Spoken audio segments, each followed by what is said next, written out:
What's up, everyone, and welcome back to Raven Invest. So it's been about 6 months since I posted a video. I've had a lot of things going on in my real life that just have taken up a lot of time and just not a lot of left a lot of time for other things. I'm still grinding away on COMC. I'm still grinding away on building the app, and I still intend to bring out content on this channel. So today I kind of wanted to go over my status update, what I've been doing for the last 6 months or so, and what I foresee in the future of the channel. So let's hit that intro and get started.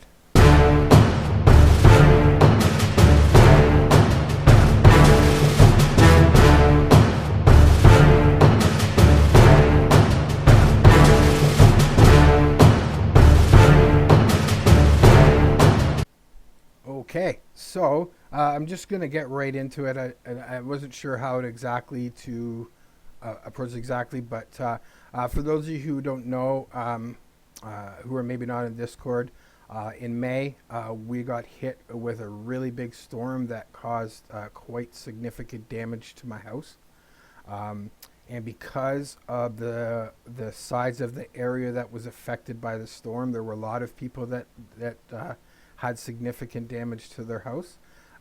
So getting repairs in my house, even through my insurance company, was really difficult. Not in anybody's fault, but just because of the volume of damage that occurred from the storm. So over the last, say, 3 weeks, a lot of stuff's been done. We got our new roof put on.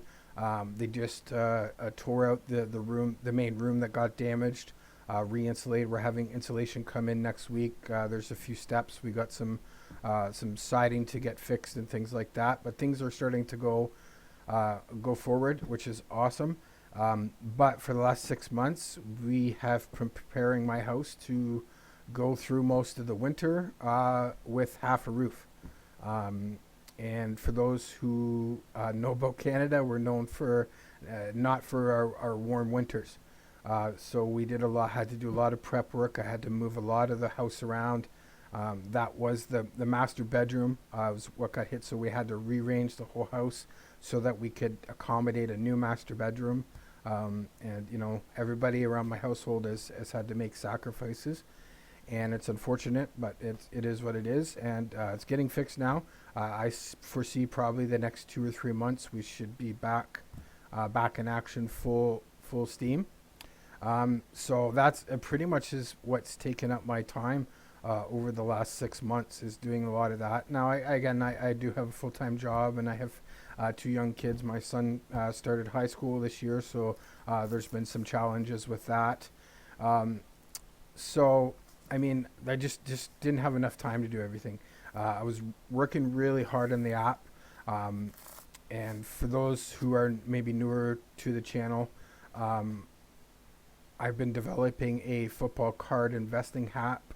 I had started building it with Andy from the Fantasy Football Card Quest. It was going to be part of his Patreon package. But because of the time frames, what was going on in I just didn't have a lot of time to put towards developing the app as much as I would have if we didn't get hit by a storm. We decided that we were going to do a kind of a separate venture. I'm going to finish the app on my own, so that there's no pressure on either side. And basically, once that's done, we'll talk about what the arrangements are going to be and so on and so forth. So with that being, I rebranded the app. So if you notice in the logo, I guess it's up here, the app is now called the thefacatapp, and that is the fantasy and card analytic tool. Okay, and basically it's the same type of thing, just with a different a name. Yeah, so I'm still working on that. I've run into a bit of struggles. I think basically with the data acquisition part, I'm not able to connect getting the data into my program automatically. Basically, I'd have to do it manually, and I don't want it to be that way. It needs to be automatic, so that the data is automatic. As soon as it's acquired, it's automatically uploaded into the tool and available to the user. And I think part of the problem with that is the level of service that I chose, because I chose, again, I'm building it on my own with no funding, no investing or anything like that. Um, so, paying for dedicated servers and setting this, I didn't want to have to start from scratch and rebuild something else to use on a different platform. So I found a platform that allows me to use the original coding that I did for the program. I just needed to adapt it a little bit. So I purchased the website. I got the app on the line. I've got the app working. The problem is getting the card pricing and the player data and the stats and all the analytics into the tool on a regular basis automatically. That's where I've kind of run into roadblock. And one thing I think that's causing me problems is, again, because of the level of server that I chose. Because I'm not funded, I'm doing this on my own. I chose just a basic shared server when I think I needed to go full dedicated. So we're going to look into maybe bringing another person on board with me, maybe another coder on, and maybe see if I can get some investments, small investments, just to upgrade the service so I can grab all the data and stuff like that. So that's kind of what's going a bit on with the tool a little bit there. As I said, I'm not going to do this. This is going to be some random chaos here. I'm just going to start talking about stuff. So just bear with me. But yeah, so this tool is, I'd say, probably like 65% ready to go. I still have to do, I'm going to restructure it so there'll be like a free tier, and then you get it with some ads, and then you get a middle pay tier that'll have no ads and have some extra data, and the premium tier will obviously have no ads and will have all the data unlocked, available to everybody. Plan still making it affordable. It's not something that I'm trying to get rich on. I'm trying to build it to help the community and help people have fun, which is going to segue kind of into my next status, which is the channel. I want to kind of gear, not necessarily strictly like COMC based, but I want to kind of gear the channel towards the hobby investor. I see a lot of stuff out there about people spending money, and this is not, to me, this is not supposed to be stressful. So I'm going to pass along stuff that can bring the fun back to hobby investing. Like, I have a hobby of collecting cards, but I also have a second hobby, which is investing in cards. So the strategies that use, the fundamentals and things that I use are what makes it fun and makes it not less stressful, and makes it okay to do what I'm doing. Like, it makes it's fun. It makes it me feel excited, and I'm not thinking about, I need to sell this, I need to do this, I need to do that.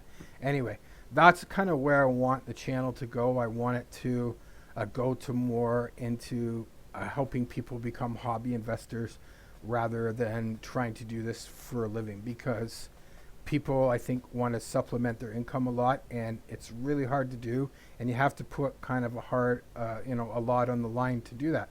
You can't buy low-end cards and expect to make a living off it. So I want to kind of, as I said, gear the channel towards that. Some other things we can go over here quick. I don't want to make it a super crazy long video. So I've been buying a lot in the last 6 months in COMC. I've switched over to strictly using my COMC credit. I'm very rarely putting money on COMC. So we can actually go over a few details in that. I can bring up some of my stats and things like that, kind of to show where I'm at. So let's go have a look at that.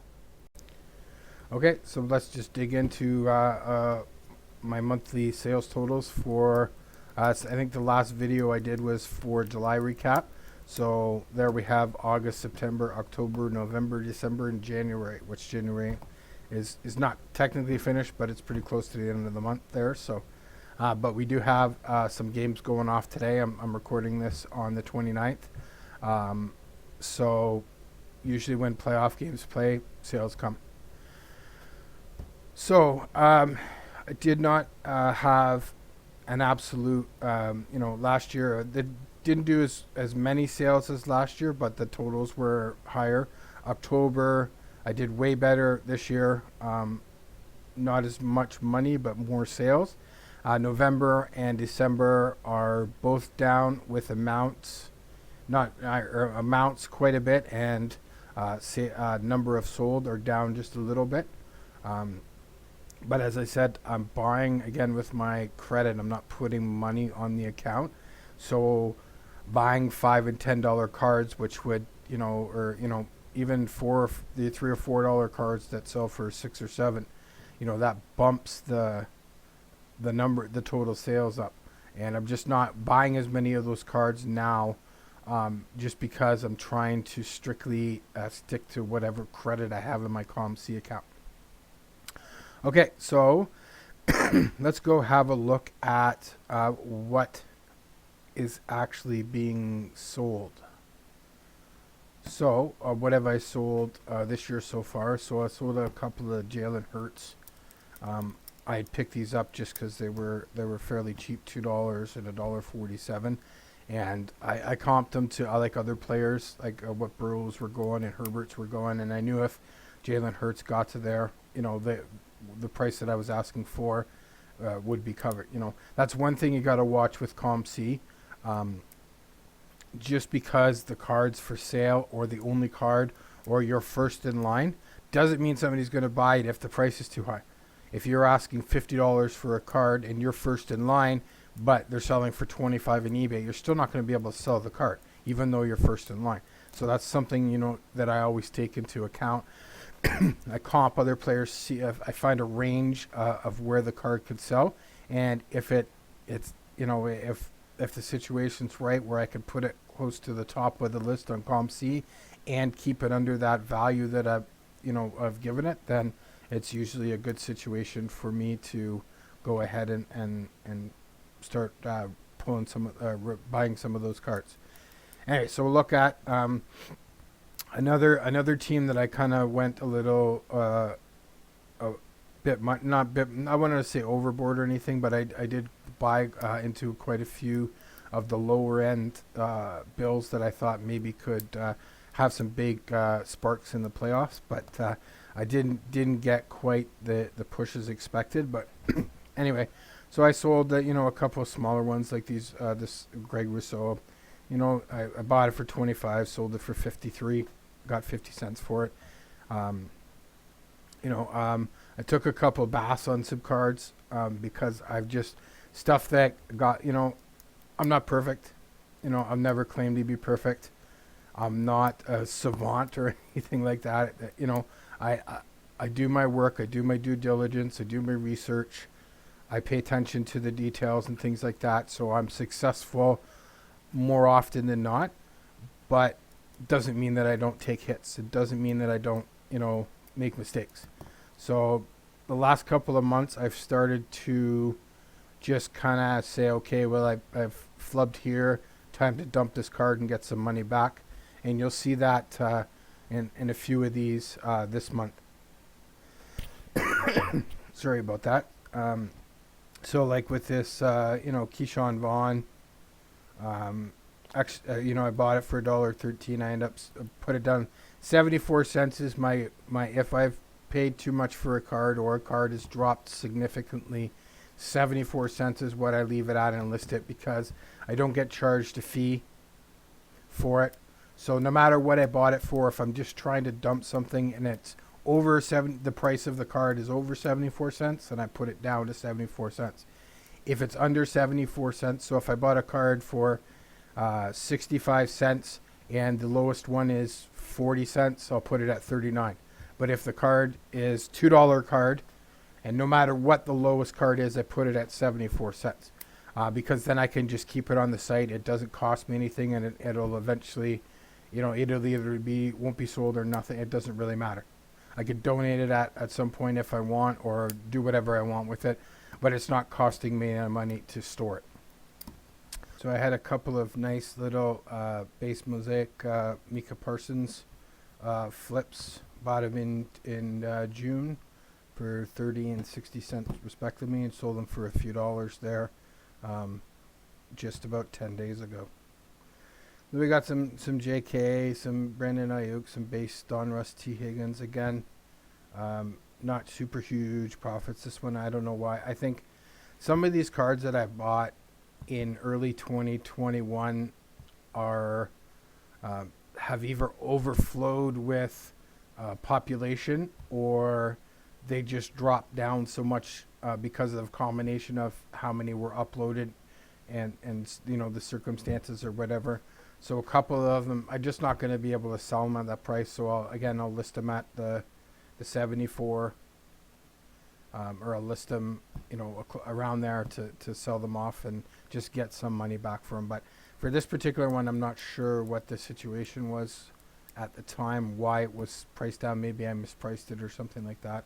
Because I still, with him in the playoffs, I would have, even just put it, even if it got stuck a little bit on page 2, I think I could have done well. Here's another one that I took quite a little bit of a bath on.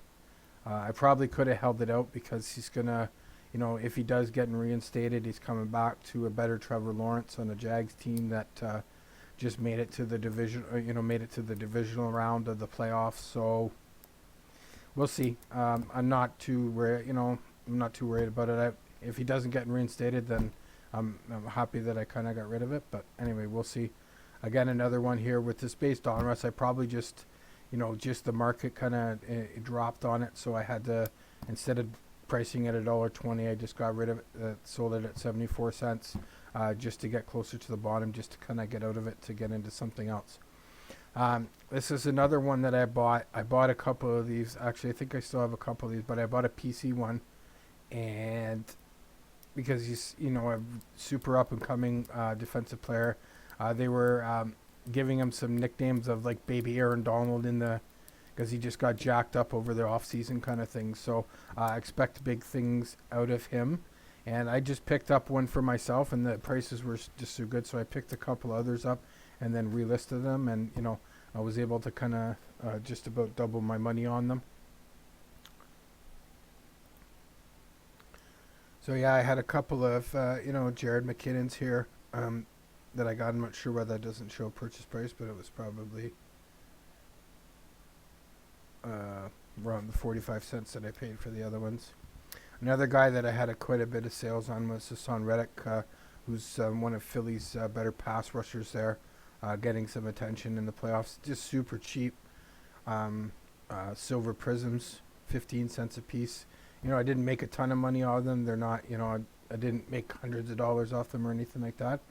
But they, I made I doubled my money. And then we got a few Jarrett Stidhams there. Again, those were purchased back in 2021, in September 2021, as just a backup speculation. Maybe he gets some starts or whatever the case may be. And then they ended up selling it around the time, beginning of January, when he was maybe getting some talk there, I guess, a little bit. But I didn't really make any money off him. I just got rid of him and was able to put it into something else.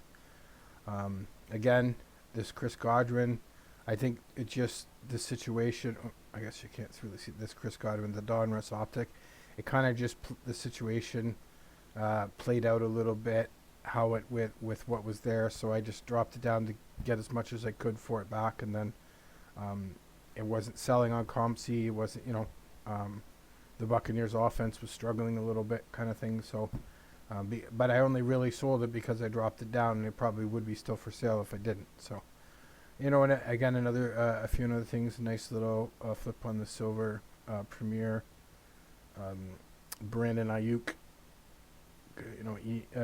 just some base a Prism Black of JK that was super cheap that I thought I could get a flip. So that's what I've kind of sold this year so far, and then going back into last year, some more Stidham, a DJ Chark here that again, because he was injured, I just kind of he started off injured, I guess, at some point, so I kind of just dropped it down.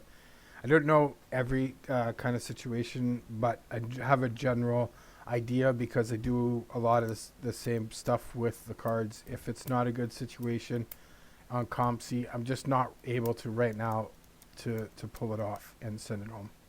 I just don't have the extra cash to spend. I'd rather just spend it on buying more cards and flipping on here. I will eventually, but I just don't have the extra money to send them up to here and worry about eBay and stuff like that.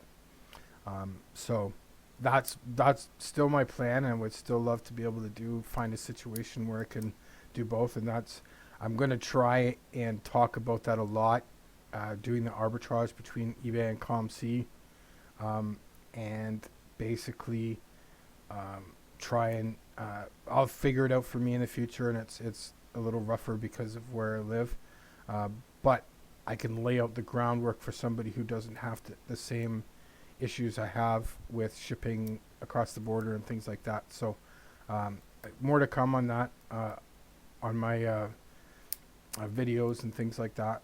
But you know, that kind of stuff is really stuff that I want to start to go over and go through and, you know, explain my thoughts and my processes on that. So we'll look at a few more here. You know, some Hassan Reddicks again, some more Dobbins out the door. This one was one I bought, you know, way back in you know, September 2021 when he was signed by the Ravens. I thought maybe he might get a little bit of a kick, but again, it was, you know, once he was cut and once he got into boxing and stuff, I just dropped it down to 74 cents, you know, and it finally sold there. I had a couple of eBay purchases here, some more Hassan Reddick. I bought a ton of him, a ton of silver prisms. I bought a ton of just whatever I could get, because even the color stuff, like 25 cents for an aqua prism, you know, it's $2.99 out of $2.99 for 25 cents of a guy who I thought was it was going to be a big part of Philly's playoff run. So it's working out. So I have to take a look at what I got left. If I think I do have some, because I just bought a whole bunch.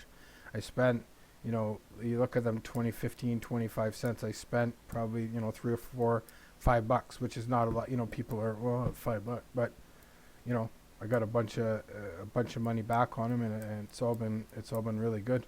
And I said I believe I still got some more.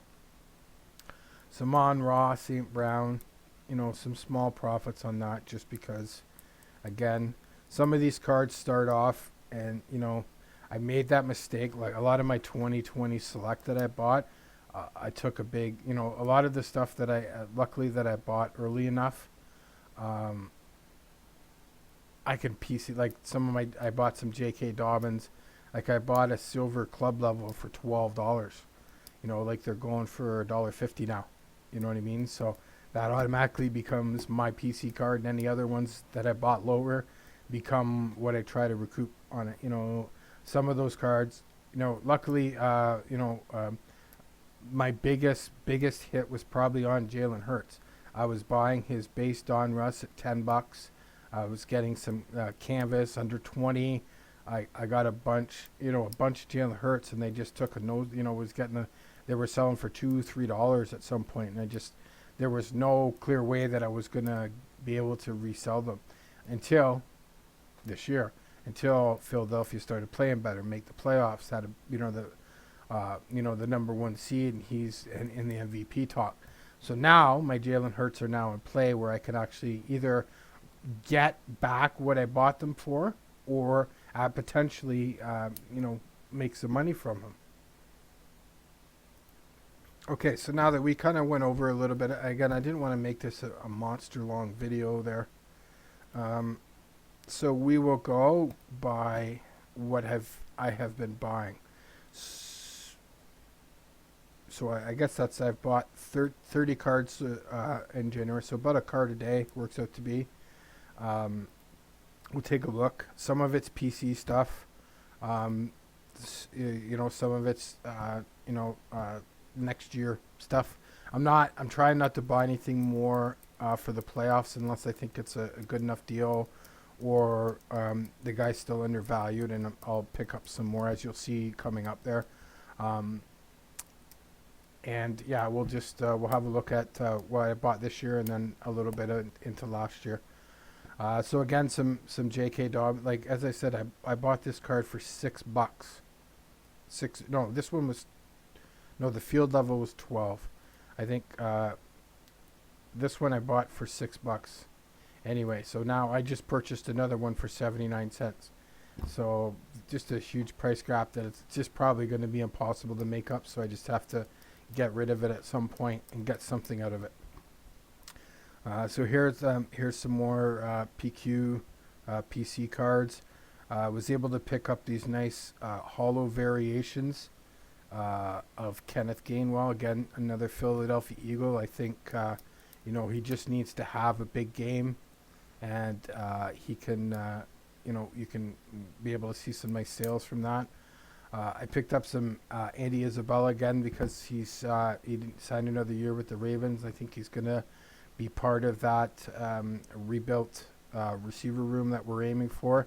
And for a 2019 hollow prism for 19, 25, 35, 39, I couldn't go wrong. I think he's going to be, he'll do better in the Ravens system just because they like to take those shots downfield, and he can possibly be that guy for them, or one of the guys for them. These were a little bit of a playoff thing. I kind of saw they were still fairly cheap there, so I thought he can be explosive for the team in the offense. And I did have a few sales of them. I can't remember if these were the ones that sold, but they're quite possibly be. Then I got myself a nice Bateman Silver Prism for under $5. And I think I think he's going to be as long as he can come back healthy again and stay off injury, then he's going to be really good next year, because he had a great start when he was in the lineup. We were averaging 30 plus points a game. The passing attack was working. Everything. We didn't have Gus and we didn't have JK at the first beginning when Rashad was playing. So, I mean, if we had those two in the lineup with Rashad, I would have confident that we would have had a better off season, or a better offensive season than we did. So, anyway, these are all pretty. I mean, these can all be PC cards for me in the end if any of my Ravens investments don't work out. So it's a win-win for me. I can either, I always make sure to buy one, and then everyone after that can be either kept or sold depending on how it's going. So again, some more Rashad's hollow for 90 cents, stuff like that. Here's a base one I got for 25 cents. And then I'm looking at this guy again, just super cheap, 12, 20, 24 cents. They're probably going to be looking for a quarterback next year. So if they draft a quarterback, if they trade for a veteran quarterback, Derek Carr, Aaron Rodgers, Brady, whoever, may go there, then he could, see some sort of, I have confidence if they get a better quarterback, I can sell those and make some money off them, no problem. There shouldn't be a problem. I'm not worried about it. If they don't get a quarterback, then, of course that becomes a little more of a problem, but I don't think it'll be, they're going to get a quarterback, whether it's through the draft, through free agency, or trade, whatever the case may be. So we got some more of my guy Kenneth Gainwell there, just some cheap base prism, just good spots, puts me in a good spot, most than likely, so I'll take those for the playoffs because I think he's an explosive guy that can have an effect on the game. So let's get some cards. An OA Silver Prism was probably another PC card. I don't think I have more than one of them. So yeah, and another PQ PC card. And I made a couple of purchases here. I think they're going to be something that will be an off-season sale or next year. But I thought this was a really good deal for a Christian Kirk field level silver for $4.80. I thought that was a pretty decent price for what because Jacksonville looks like to be can be a contender with a couple of moves here and there. Trevor Lawrence turns out to be pretty good. They could potentially have Calvin Ridley come back, have Kirk in the slot, Zay Jones, which is another guy that I picked up a cheap silver prism, although that's the base prism, but a silver for him and things like that. So those didn't work out. I kind of got those intending to hopefully that they would sell from through the playoffs, but the teams exited before they got to sell, so it's probably going to be something that I'm looking at next year. So we'll go back and we'll look at the last little bit of my purchases from 2020, and then we'll go up with some final thoughts, and then we'll clear up this video here a little bit because it's dragging on a little bit longer than I thought. So we got some again under $1 J.K. Dobbins field level. I think if we get everybody healthy on the offense, he's going to be a big part of it.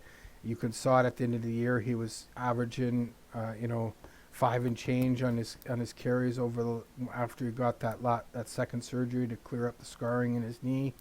So I think he's going to be back with a force next year.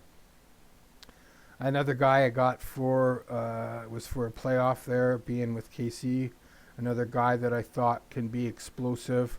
One of those highlight reel kind of guys that he's able to have explosive plays. So I bought a bunch of Kadarius Toney there, hoping to get some of that Kansas City playoff run action there.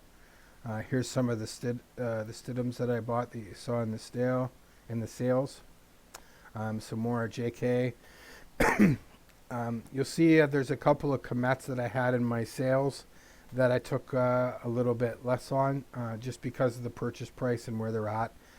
Not that I'm doing that with all my Komet cards, because I do have quite a bit. I think next year, if the Bears do a few things in the off season, they will get Justin Fields going, and he will have some weapons, and Komet will be one of those weapons. And Justin Fields has that highlight kind of every play kind of thing on him, so he's going to draw a lot of attention to the players around him when they make big plays. So, and I think Komet could be a guy that could do that for Chicago. We'll see. Maybe they trade him. Who knows? That happened to me last year when Fields was coming in. I bought into a bunch of Anthony Miller, and then they, 2 weeks, 3 weeks, whatever it was before the season, they let him go, traded him or something. I forget what they did. Anyway, so you can't win with everybody, but you want to. I like to target around popular players and players that are going to bring attention to the team, just because that gives that extra added eyes on the player. People are watching Justin Fields, and if Justin Fields is throwing to Cole Kmet, people are watching Cole Kmet too, and that's going to get the interest in him. Because in a lot of cases, the price that I'm selling the cards for, I don't really need to worry too much about people complaining about the price. It's just getting them interested enough to come on the site to buy them. That's all. Really, I mean, at this level, I'm not trying to play around between a $1,300 to $1,500 card. Their offer's 13. I want 15. People are just going to either come on and buy the card that they like, that's at a a reasonable price for a player that they want to invest in. So that's kind of where I've taken my strategy towards.